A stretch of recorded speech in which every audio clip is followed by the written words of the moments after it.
بموت رسول الله إلا ضربته. جئتك أؤمن بالله وبرسوله وبما جئت به. لقد أعذرت إليكم وأعذرتموني.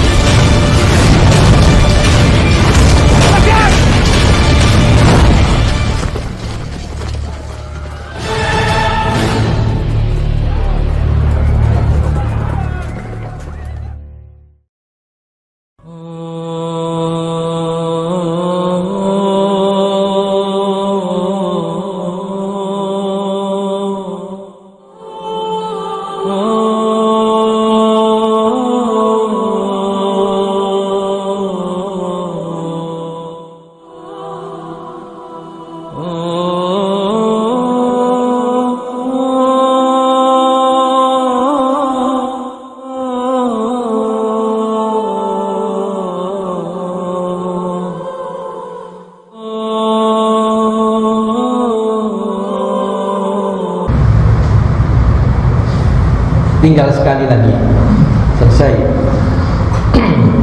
Tinggal sekali lagi selesai. Ya, berdasarkan referensi yang saya baca dari tulisan Syekh Yusuf Al-Wabil.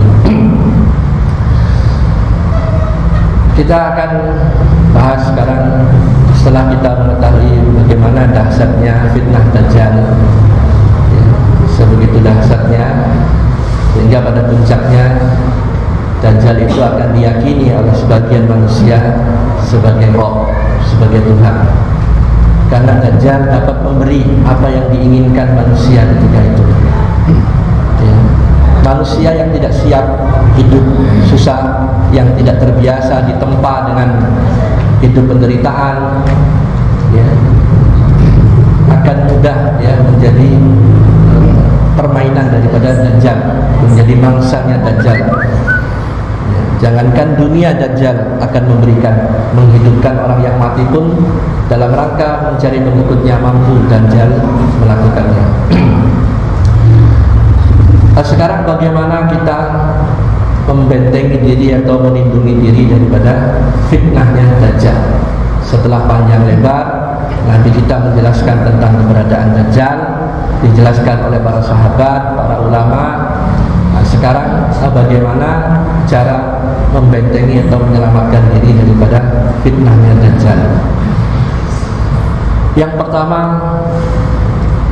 Syekh Yusuf Al-Wabil, ada 4 cara untuk kita bisa selamat daripada fitnahnya Dajjal. Yang pertama yaitu kita berusaha untuk berpegang teguh kepada ajaran agama Islam, untuk memegang erat-erat ajaran Islam, memegang syariat Allah Subhanahu wa ta'ala. Karena dalam banyak riwayat, ya, fitnah akhir zaman yang sudah kita bicarakan, banyaknya orang yang akhirnya menjadi pengikut Dajjal, kaki tangan Dajjal, sadar atau tidak disadari, mereka itu orang-orang yang jauh dari Islam, ya, bahkan orang yang tak paham Islam. Ada juga yang tahu Islam, tapi maaf-maaf Islamnya separuh-separuh, ya.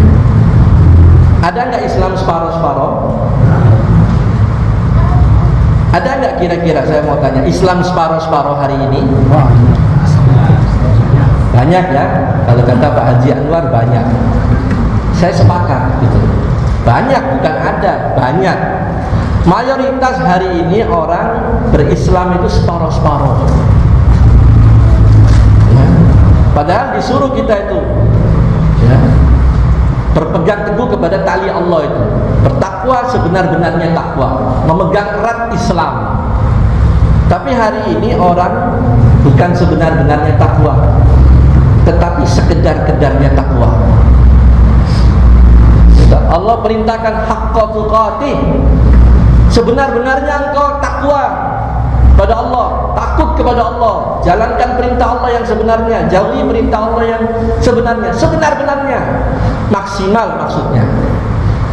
Ini perintah Allah. Datanglah manusia muslim ini, sebagian mengatakan, ya, ya kita biasa-biasa saja. Kalau bahasa daerahnya, bahasa kita itu ini ipi-ipi lalu boha-boha mendaingi. Allah suruh yang sebenar-benarnya, datang orang ini aja ipi-ipi lalu meringu. Bayangkan, jangan terlalu mendalami Islam dengan sebenarnya, nanti kamu gila. Padahal yang ngomongin yang gila. Allah suruh memegang Islam erat sebenar-benarnya. Kalau bahasa Jawanya pol-polan, maksimal. Datanglah orang mengatakan biasa-biasa saja gitu. Jadi Islam akhir zaman ini yang banyak Islam biasa-biasa saja. Nah, orang seperti ini, ya, inilah makanan empuk daripada Dajjal. Inilah makanan empuk daripada Dajjal ini. Paling banyak ini orang seperti ini, nanti dia akan diputar oleh sistem Dajjal. Dan hari ini sistem Dajjal itu telah terbukti sangat nyata. Ini pun bagi orang yang bisa melihat. Orang yang tidak tahu tentu tidak bisa melihat karena dia nggak tahu. Tapi bagi yang tahu bahwa sistem Dajjal ini telah menguasai, mengepung ya daripada kaum muslimin, dia pasti bisa melihat orang itu menjadi bagian daripada Dajjal. Walaupun kita tidak boleh menunjuk kamu di kaki tangan, ya, umpama seperti itu. Karena apa? Sistem Dajjal ini dibangun di atas sistem penipuan, sistem yang rusak. Ya, saya sering sampaikan, maka ketika ada orang yang lurus, yang jujur, ingin lurus, itu pasti dimusuhi oleh orang banyak. Karena apa? Terlalu jujur ente, nggak bisa. Ya, bengkok-bengkok sedikit, nggak apa-apa. Jangan terlalu idealis. Nah, ini bahasa-bahasa orang hari ini. Nah, orang yang seperti inilah orang yang biasa-biasa saja, yang Islam biasa-biasa. Ini menjadi kelompok mayoritas Islam biasa-biasa. Nah, orang yang seperti inilah, sadar atau tidak sadar, dia akan menjadi permainannya Dajjal. Yang penting kita sholat, puasa, zakat, haji, zikir-zikir, ada Allah pergi haji, selesai. Udah nggak usah bicara syariat-syariat Islam, bukan urusan kita. Ngapain syariat-syariat Islam? Wong sholat nggak dilarang, sudah nggak usah. Masya Allah, terlalu banyak hari ini orang yang berbicara seperti itu. Inilah maaf-maaf model orang yang Islamnya biasa-biasa saja. Nah, orang seperti inilah yang banyak menjadi korban daripada tipu daya Dajjal, terkena fitnahnya Dajjal. Maka yang pertama untuk bisa selamat daripada fitnah Dajjal, yaitu bersungguh-sungguh dalam memegang Islam, memegang syariat Allah. Taraktukum ala mahajjatil bayda lailuha kanahariha la yanzihu anha illa halik. Aku tinggalkan kepadamu jalan Islam yang putih, yang lurus, yang terang benderang, yang malamnya ibarat siang harinya. Saking putihnya, saking bersihnya jalan Islam, saking jelasnya syariat yang ditinggalkan, yang dibawa oleh Rasulullah itu, sampai Nabi kita mengatakan lailuha kanahariha, malamnya ibarat siang harinya. Ya, itu Nabi mengatakan jalan itu lurus, terang, nggak neko-neko. Ya, la yanzilu anha illa halik. Tidak ada orang yang menyimpang dari jalan yang lurus itu kecuali dia akan binasa. Nah, binasa ini jangan diartikan nanti binasa di akhirat. Di dunia ini pun akan ditunjukkan dia binasa. Apa binasa? Dia menjadi kaki tangan Dajjal. Dia menyalahi syariat Allah, bahkan dia menjadi penentang agama Allah. Kalau ditanya Islam, oh Islam saya haji. Haji. Ya, saya haji. Tapi dia menjadi penentang agama Allah, penentang syariat Allah. Ketika ada segelintir manusia yang menegakkan syariat Allah dengan berbagai dalil yang ada di kepalanya, dia tolak. Udah mau apa lagi? Sholat nggak dilarang, puasa nggak dilarang, zakat ada ambil zakat, haji diurus. Mau apa lagi? Udahlah. Terlalu banyak orang berkata seperti ini. Maaf sekali lagi, inilah orang yang, masya Allah, orang yang betul-betul sangat kerdil dalam memahami Islam. Karena apa? Dia tidak bersungguh-sungguh memahami Islam. Prinsip hidup dia biasa-biasa tadi itu. Ya. Maka yang pertama untuk bisa selamat daripada fitnah Dajjal yaitu memegang teguh ajaran Allah SWT, syariat Allah SWT. Siapapun yang menyimpang dari jalan ini pasti illa halik, kecuali dia pasti binasa. Ya, ini yang pertama. Kemudian yang kedua, cara untuk bisa selamat daripada fitnahnya Dajjal yaitu memohon, berdoa kepada Allah Subhanahu wa taala, berlindung daripada fitnahnya Dajjal. Sudah sering saya sampaikan, ya. Nabi mengajarkan kita, idza tasahhada ahadukum falyasta'id billahi min arba'. Kalau engkau membaca doa tasahud, hendaklah engkau berlindung dari 4 ya keburukan, 4 fitnah. Ya, Allahumma inni a'udzubika min azabi jahannam wa min azabil qabr wa min fitnatil mahya wal mamat wa min syarri fitnatil masiihid dajjal. Berlindung dari neraka jahanam, dari azab kubur, dari fitnahnya hidup dan mati. Keempat, fitnahnya Dajjal. Nabi menyuruh kita berdoa untuk berlindung dari fitnahnya Dajjal. Maknanya Dajjal itu pasti ada dan dia akan membawa fitnah yang besar. Maka kita diajarkan oleh Nabi kita untuk berdoa, ya, berlindung agar tidak menjadi terkena fitnahnya Dajjal. Ya, ini cara kedua untuk bisa melindungi kita daripada fitnahnya Dajjal. Maka hadirin sekalian, doa ini cuma sepotong, dibaca setelah tahiyatul akhir. Ya, kalau sholat yang 2 kali tahiyatul akhir, ya, baca doa ini. Nabi mengajarkan itu. Ya. Nah, bahkan ada seorang tabi'in yang terkenal, Imam Tawus bin Kaisan. Imam Tawus bin Kaisan ini seorang tabi'in ternama. Dia akan menyuruh anaknya untuk mengulangi sholatnya kalau anaknya nggak baca doa ini. Masya Allah. Tabi'in ini, ya. Dia akan menyuruh anaknya mengulang sholatnya kalau anaknya nggak baca doa berlindung dari fitnah Dajjal. Ini Imam Tawus bin Kaisan. Kenapa? Karena dia mendidik anaknya, mengingatkan anaknya jangan sampai anaknya lalai bahwa fitnah Dajjal itu dahsyat. Ya, fitnah Dajjal itu dahsyat. Sampai-sampai, ya, walaupun ini Nabi tidak mencontohkan untuk sampai mengulang sholat, sahabat juga tidak mencontohkan, tapi ini perbuatan seorang tabi'in menandakan betapa dia punya perhatian besar terhadap anaknya supaya anaknya selamat daripada fitnah Dajjal. Dia suruh ulang anaknya kalau dia tidak membaca doa tadi itu, berlindung daripada fitnah Dajjal. Bahkan para ulama salaf itu diantara mereka mengatakan hal yang paling penting bagi seorang alim, seorang yang Allah berikan ilmu untuk menjelaskan hadis-hadis mengenai Dajjal. Ya, sangat penting bagi orang yang Allah berikan ilmu untuk menjelaskan hadis-hadis mengenai Dajjal kepada istrinya, kepada anaknya, kepada keluarganya. Karena jika Dajjal sudah tidak lagi disebut-sebut, tidak lagi dibahas di mimbar-mimbar, ketika itulah pertanda semakin dekatnya Dajjal itu akan keluar. Itu para kata ulama salaf. Ketika Dajjal sudah tidak lagi disebut-sebut, dilupakan orang, tidak lagi dibahas di mimbar-mimbar, itulah saat yang makin dekatnya keluarnya Dajjal.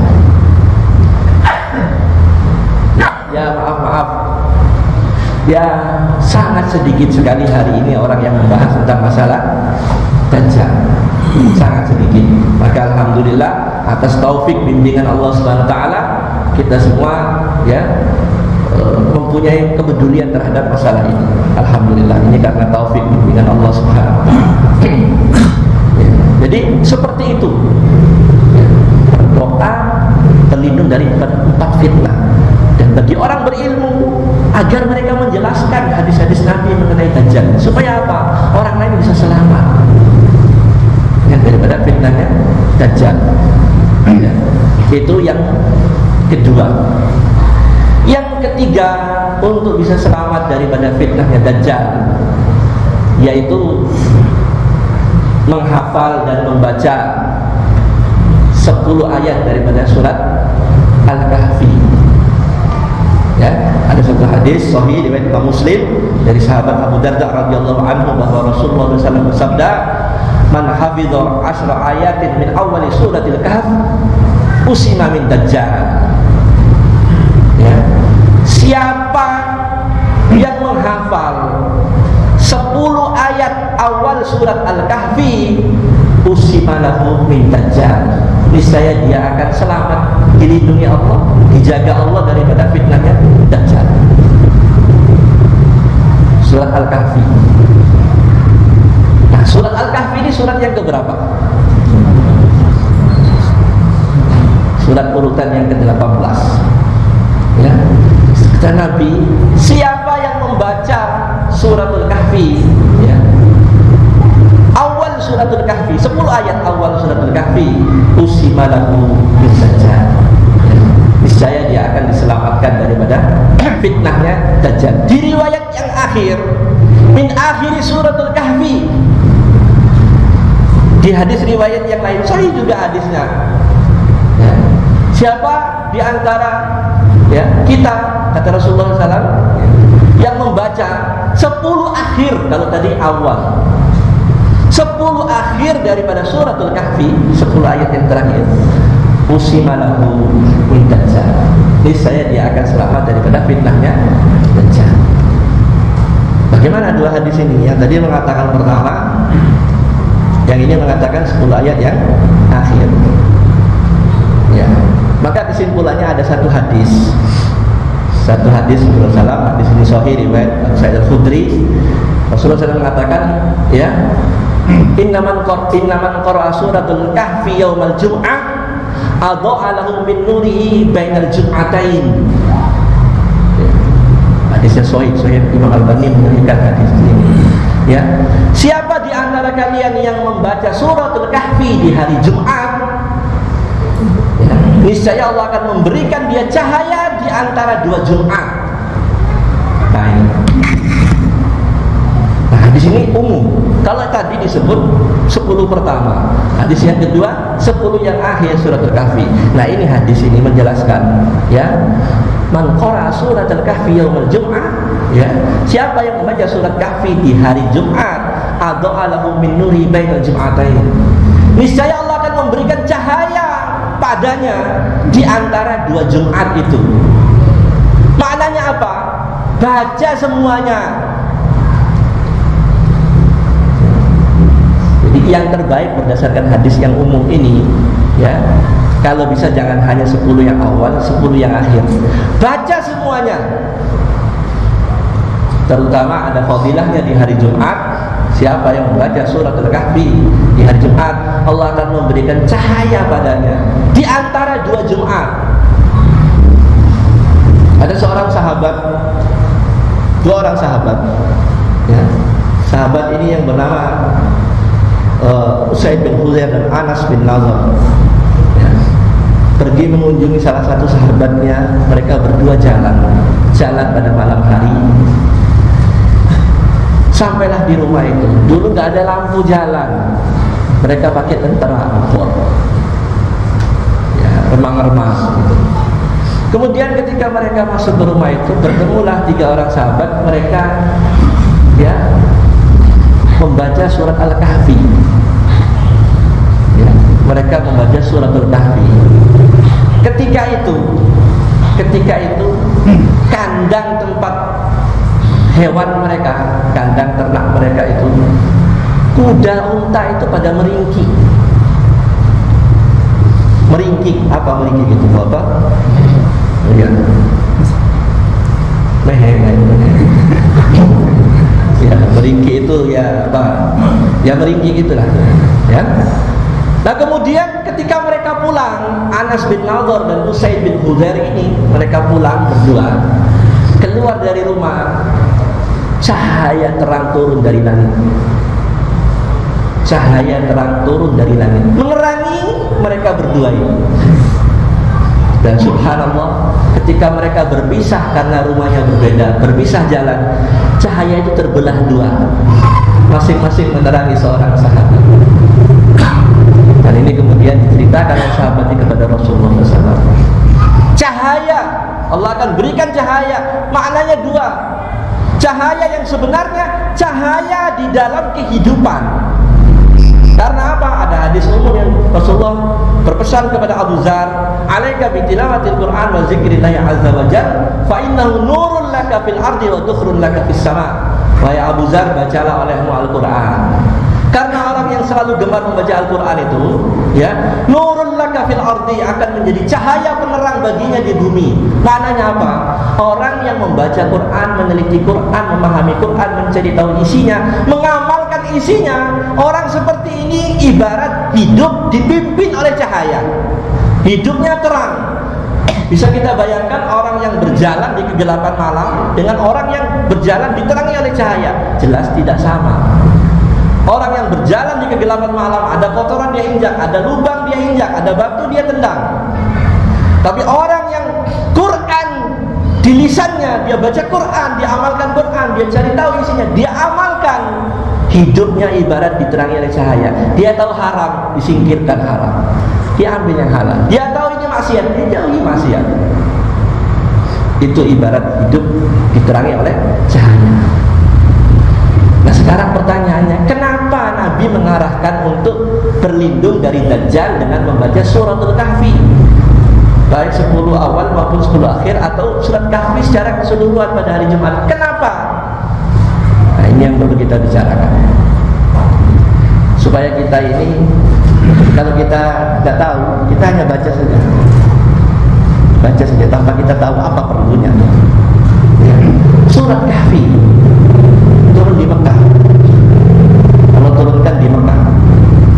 Surat Kahfi ini salah satu di antara surat, 5 surat, salah satu di antara 5 surat yang dimulai dengan kata-kata Alhamdulillah. Ya, surat Fatihah, surat Al-Fatihah, surat Al-An'am, surat Kahfi, surat Saba, surat Fatir. Apa isi surat Kahfi sehingga Nabi merasa begitu penting untuk mengajarkan surat Kahfi berlindung dari Dajjal? Apa isinya?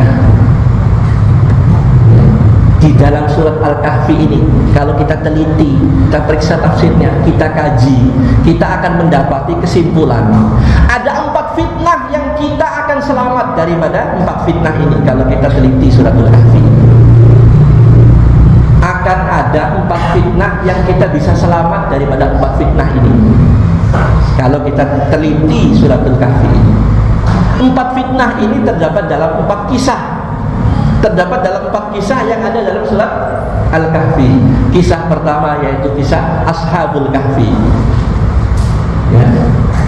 Ashabul Kahfi, pemuda Kahfi yang masuk gua, pemuda yang masuk gua. Seorang pemuda hidup di zaman seorang raja yang musyrik, yang memaksa rakyatnya untuk menyembah berhala. Pemuda ini anak pembesar istana, anak pejabat. Fitrahnya, ya, masih di atas Islam. Dia menolak, hatinya menolak, tidak ingin dia menyembah berhala. Dia masih mentauhidkan Allah. Ya. Hatinya, fitrahnya masih bersih. Dia tolak, nggak mau menyembah berhala. Sampai kemudian ditangkap, diinterogasi, diancam, ya. Sehingga singkat cerita, ya, nggak cukup waktu kalau kita uraikan. 7 pemuda ini sepakat, yang tadinya mereka tidak saling mengenal, sepakat, ya, 7 pemuda ini, daripada akidah rusak, tinggalkan itu kemewahan dunia. Anak pejabat istana ini, tinggalkan itu dunia, daripada akidah kita rusak. Lari naik ke gunung, masuk ke gua. Allah tidurkan 309 tahun. Apa hikmahnya?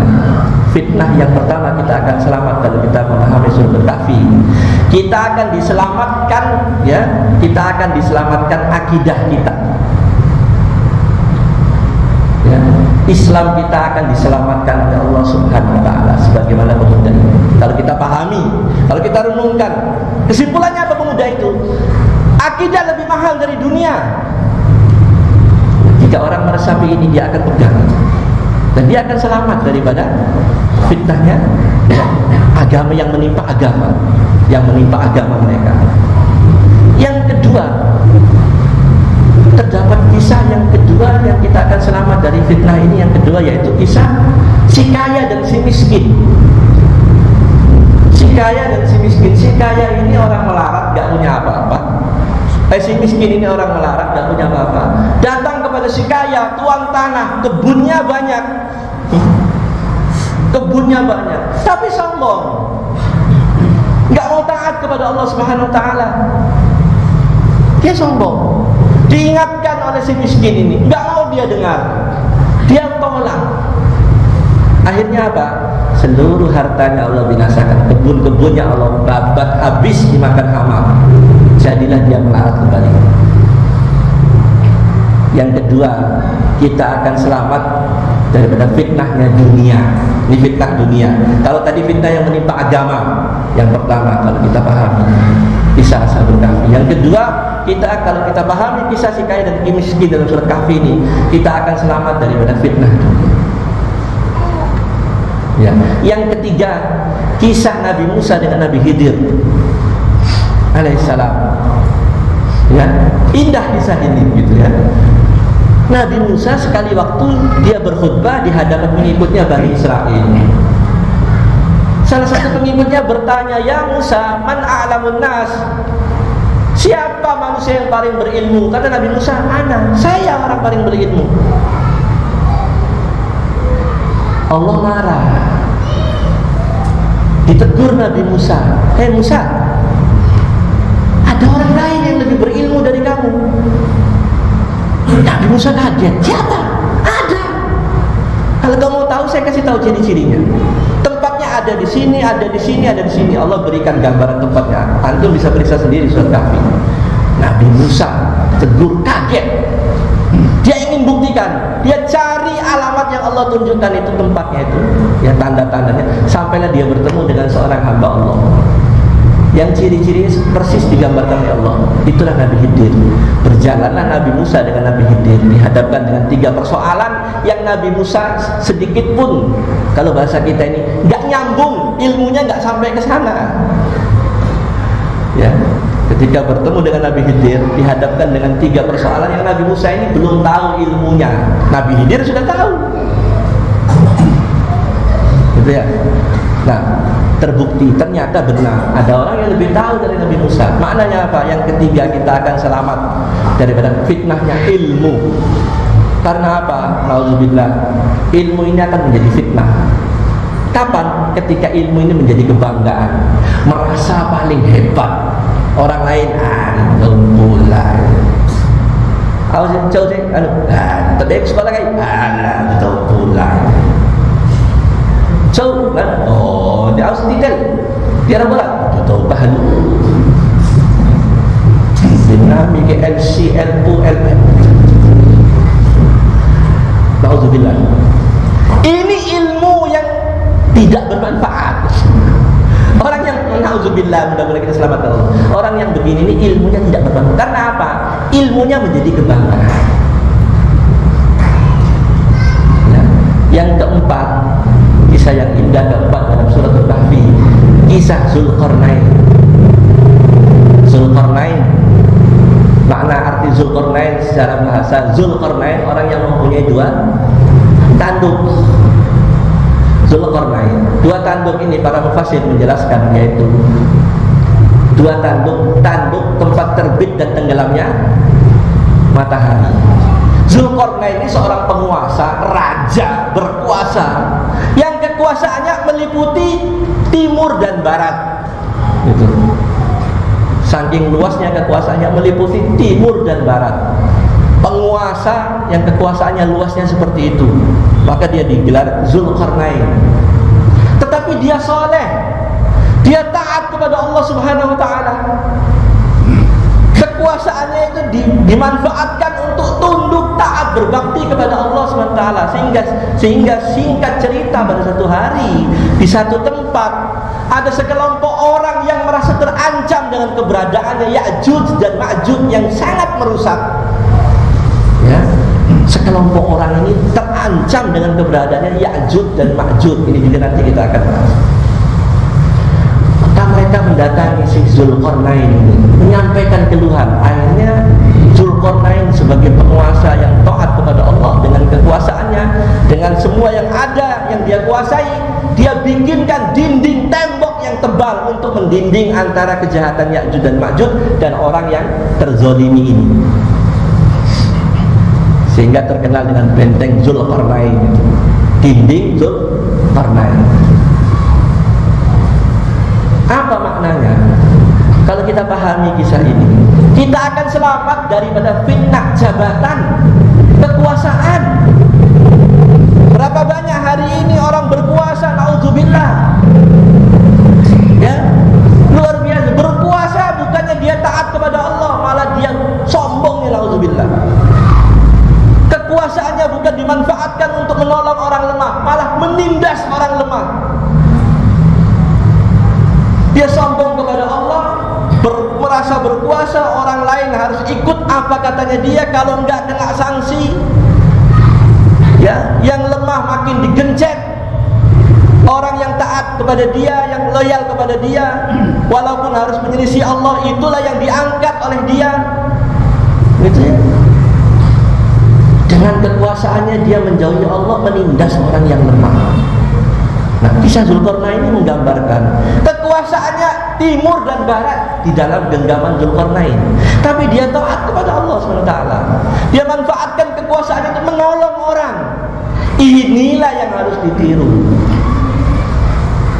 Kesimpulannya apa? 4 fitnah yang ada dalam suratul Kahfi, kalau kita tahu isinya, 1, kita akan selamat fitnah yang menimpa agama kita, kisah Ashabul Kahfi. 2, kita akan selamat daripada fitnahnya dunia, si kaya dan si miskin.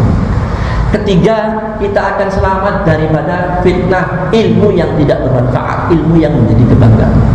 4, kita akan selamat daripada fitnah kekuasaan, jabatan yang menjadi sesuatu yang melupakan dia kepada Allah SWT.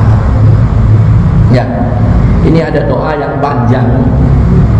Ya, doa ini di tengah-tengahnya pas dengan 4 yang kita minta ini. Ya, Allah maksim lana min khasyatika ma tahulu bihi bainana wa baina ma'siyatik, wa min at-ta'ati ma tuballighuna bihi jannatak, wa min al-yaqini ma tuhawwinu bihi alaina masa'ibad dunya.